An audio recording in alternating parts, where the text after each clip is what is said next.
Yo, what's up mga kabatak? Miguel Franco pero mas kilala sa tawag na Shavu. Yan yung pseudonym ko, high school pa lang ako at yan yung ginagamit ko na pangalan sa lahat ng communities na involve ako, sa gaming community, sa motorcycle community at pati na rin sa Toycom. So ginawa ko tong video na to kasi na-invite ako sa isang YouTube channel na tinatawag na Off the Record. Eto sila. Subscribe kayo sa kanilang YouTube channel at syempre mag-subscribe na rin kayo dito sa YouTube channel ko. At ang nangyari kasi, medyo nag-trending ng konti yung aking video sa Off the Record. The time na nire-record ko itong video na ito, meron ng 132,857 views. So congrats ng marami sa Off the Record. Dito, shinare ko yung experiences ko tungkol sa pagtatrabaho ko sa BPO setting for 17 years. And sobrang dami na rin comments actually. At yun yung mission ko para sa video na ito. Gusto ko sagutin yung comment section dito. I was thinking that I can just answer it by commenting on those. But I realized, why just not make a video of it? So, hindi ko naman hinahabol na magkaroon ng maraming subscribers kasi madaming nanood ng video. Na joke lang, hinahabol ko talaga magkaroon ng maraming subscribers. Isa akong frustrated na YouTuber kaso ang problema, tamad ako mag-edit ng video. Makikita nyo dyan sa aking channel, napakadami ko nang in-upload na video in the past. In fact, nauna pa ako gumawa ng YouTube channel kay Kong. Pero, syempre, iba yun eh. Kong yun. Kumbaga, sinasabi ko lang nauna ako, just to be clear kasi may magagalit na naman dyan sa comment section eh. So, kung galing ka sa Off the Record na video ko at napunta ka dito, maraming salamat. Sana ma-enjoy mo tong video. Actually, hinihintay ko ang invite ulit ako ng Off the Record para magbigay ng part 2 dahil kahit papano naman nag-trending naman tong video na to. Pero, dahil medyo matagal na at wala pa rin silang advice sa akin, Fine. I'll do it myself. the video actually received different takes and different comments from different people, which I appreciate, no? Pero napag-decidean ko rin na bakit hindi ko kaya i-debunk yung ibang comments dito or ibigay yung aking actual insights. Kasi maaaring hindi ko rin masyado na-expound yung sarili ko or na-explain ng mabuti yung mensahe na gusto ko iparating. Gusto ko lang linawin din na kasi nung shoot yung video na yon, yun yung concept eh. Ano ba yung mga nangyayari na mga nakaka-intrigang bagay sa loob ng BPO? Hindi naman ibig sabihin na ganun lang yung nangyayari sa BPO. So, nagkaroon tayo ng konting miscommunication sa part na yon. And obviously, I'm not describing BPO doon sa video na yon na ganun lang, na yun lang yung talagang nangyayari doon. In fact, there are things that I have mentioned in there na may mga maganda rin nangyayari. But no one commented about it. Siguro umpisahan ko muna sa mga nag-comment nito. Guys, magkalayo kami ni TPC. Kung sinasabi yung kamukha ko si TPC, kung palagay nyo parehas kami magsalita, or siguro nakakakita kayo ng similarities, well, isa lang masasabi ko guys. Thank you. Pero malayo ako kay TPC. Okay, masyado magaling si TPC, mas articulated siya sa akin, mas diretso siya magsalita, and I think he's more knowledgeable than I am. So, magkaiba kami. There's no way that I'm mimicking TPC style. Siguro nagkataon lang na medyo baka parehas lang kami ng konti, pero it doesn't mean na ginagaya ko siya. Baka siya ginagaya ako. Joke lang. Ed, baka mapanood mo eh. Joke lang. So, ang dami nagsabi na hindi na naman sa BPO yan nangyayari. Hindi na naman yan sa BPO nangyayari. Maski sa ganitong industriya nangyayari siya. Hindi lang yan sa BPO nangyayari. Hindi lang yan sa BPO nangyayari. Hindi lang yan sa BPO nangyayari. Nangyayari din siya dito. Guys, eto kasi yung problema. Mas gusto nyo kasi mag-comment agad bago ninyo panoorin yung mga sinabi ko sa video. Hindi lang yan dito nangyayari. Maski sa social media, mas pipiliin natin na mag-share agad ng mga video or kaya yung mga post na nagsasabi na si ganito o si ganyan, pero hindi naman kayo nag-research, hindi nyo muna fact check, hindi nyo muna ginugel kung totoo ba talaga na yung isi-share nyo ay ganun. At meron pa kayong caption doon, meron na kayo agad opinion tungkol sa bagay na yon, pero hindi pa kayo sure kung tama yon. So, ba't kayo na-emphasize yan? Kasi ang daming yung sinabi dito na hindi lang to sa BPO nangyayari. In fact, sinabi ko siya sa video. Ito yun, oh. So, lahat ng nabanggit ko, lahat ng sinabi ko ngayon sa inyo dito, lahat ng kwento ko, based on my experience. Ito yung mga nakita ko, ito mismo yung narinig ko, ito yung kung saan ako nang galing. Pero naniniwala naman ako na hindi lang to sa call center nangyayari. Kahit sa ibang industriya, ganun din naman. So, sinabi ko, bakit ganun yung comment nyo? only proves my point. You place a comment in the comment section without you watching the video. Or siguro sasabihin nyo, pinanood ko naman eh. Yes, pinanood nyo partially. So sinasabi ko ba dapat yung panoorin buo? Well, somehow siguro no, if you want to prove a point in the comment section, siguro sana tinapos nyo yung video or sana skip nyo yung video until you find that part na masasabi nyo na, okay, hindi niya sinabi tong part na to, then I can say na, hindi na to sa BPO nangyayari. Itong tao na to, ito yung best example ng sinasabi ko. Sabi niya, regardless BPO man o hindi, yan yung sinasabi mo is always truth and at any jobs. Di na yan bago. Apply ka rin ng ibang job, wag puro BPO. Haha, yan tuloy. BPO lang alam mo. May mga bad stories. Tapos sabi niya pa dito, this reply I made is just the response in the introduction of this video lang. Haha, di ko talaga pinanood lahat. Actually, di mo na nga dapat ginawa. Pinagmalaki mo pa. So, meron dito nagsabi na kung makasabi naman to na madaming drugs dyan, depende siguro kung saan call center ka nag-work. Sa amin naman, wala naman akong narinig na ganito. Actually, ang masasabi ko lang dyan, boring yung center nyo. Boring yung friends mo. Sarili mo din pala kinukwento mo. Depende sa klase na management yan. Hindi ito na-tolerate ang mga ganyang kalibugan pag matino ang management. Well, nakalagay naman dyan na ako yung magkukwento dun sa experiences ko. So yes, ako yung binabanggit ko dyan. And these are the things that I have experienced nung nagtatrabaho pa ako sa call center. Well, I'm still jobless kasi ako ngayon. So kaya ako sasabihin nung nagtatrabaho pa ako sa call center. At saka yung sasabihin mo na mangingialam yung management just sa mga kalibugan na yan. Well, actually, ang comment ko lang dyan, no, unless there is conflict of interest. Hindi ko na i-discuss sa video na ito. I-google nyo na lang, bye! Ito, isa sa mga paborito kong comment to eh. Sa BPO ito, lol, baka fly-by-night ang napasukan nito. This is exactly how a person who never worked in a call center would tell what life was like in a BPO setup or na-interview and hindi nakapasa.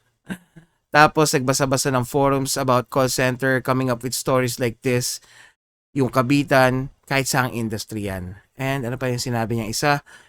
'Di ba? Dami nagagalit sa iyo eh. Doon sa isa nag-comment, which is di-discuss ko rin mamaya kung sino siya. Pero hayaan na natin si Kuya, mukhang kumikita siya dito. Pero nakakatawa talaga pag ikaw mismo totoong galing sa BPO tapos nag-handle ng international accounts. I don't know, baka naman talaga na-work siya kasi local account. Haha. Hindi ko iisa-isahin yung butas sa kwento pero if you know, you know.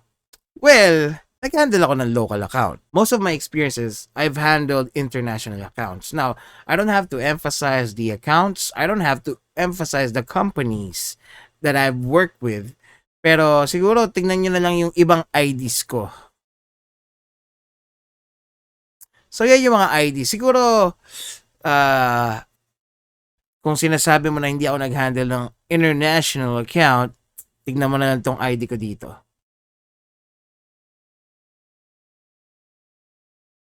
That ID will actually speak for itself. Ngayon ko sasabihin, if you know, you know. If you don't, well, ano ba yan tong pangit na to? Puros kanegahan ang pinagsasabi. Halatang mga putyo-putyong center ng galing. Kamoting Bisaya po eh. Well, kakakita nyo lang naman ng huling ID ko. So, only people who worked for that company, okay, ang makakaalam kung ano yung sinasabi ko. So, if you think that company is pucho, well, well, you don't hire for skills. You hire for attitude. You can always teach skills based dun sa kwento niya mukhang hindi maganda yung company niya. Lol. Don't hastily generalize call centers because of his story.